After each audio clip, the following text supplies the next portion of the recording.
Subscribe करें हमारे YouTube channel साधना gold को और पाएं वीडियोस सबसे पहले। बेल आइकन दबाना ना भूलें। अंशुमन ने पूछा कि मैं अपने भाइयों के कल्याण और उद्धार के लिए क्या करूं। तब कपिलदेव मुनि ने कहा कि भैया, अगर आप उद्धार कल्याण अपने भाइयों का चाहते हो तो सबसे अच्छा कल्याण तो जीवन में एक ही है कि आप गंगा को पृथ्वी पर ले आओ। अगर गंगा पृथ्वी पर आ गई तो आप समझ लेना जीवन का कल्याण हो जाएगा। आपके सारे भाइयों के जीवन मुक्त हो जाएंगे, अर्थात वो अपने अपने लोकों की यात्रा में बढ़ जाएंगे। अंशुमान ने तपश्चर्या की। अंशुमान के बाद भागीरथ ने तपश्चर्या की, दिलीप ने तपश्चर्या की। लेकिन न दिलीप से नीचे आई गंगा, न अंशुमान से नीचे आई गंगा। गंगा जी अवतरित हुई श्री भागीरथ जी के आग्रह पर। और भागीरथ जी ने आग्रह करके जब गंगा जी को नीचे लाया, तब उन्होंने प्रथम जब गंगा नीचे आई हैं तो पहले वो ध्रुवलोक गई, ध्रुवलोक के बाद वो सप्तऋषि की जटा में गई, उसके बाद शिव की जटाओं में समाई हैं और तत्पश्चात सुमेरु पर्वत सीता चक्षु होती हुई वो अलकनंदा से नीचे की ओर बढ़ती हुई बंगाल की खाड़ी तक पहुंचती है। ये गंगा का प्रवाह है। लेकिन जब गंगा जी प्रकट हुई, गंगा जी से श्री भागीरथ जी ने कहा कि मां, मेरे भाइयों की मुक्ति और शुद्धि का लिए मैं आपको पृथ्वी पर लाना चाहता हूं।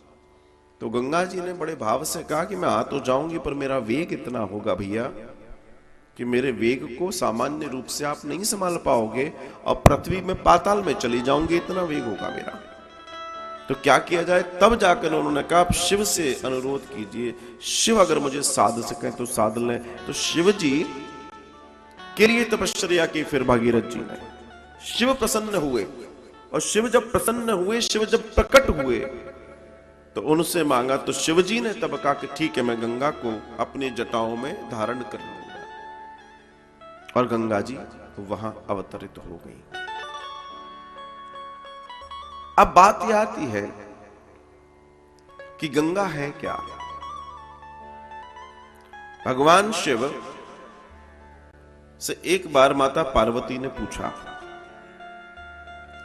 कि भक्तों के लिए नारायण बहुत सुलभ है, बहुत सुलभ है, और इनकी इस सुलभता का कितना सुंदर वो कारण है कि आज सब मिल लेते हैं, लेकिन कलयुग में कैसे प्राप्ति होगी नारायण की?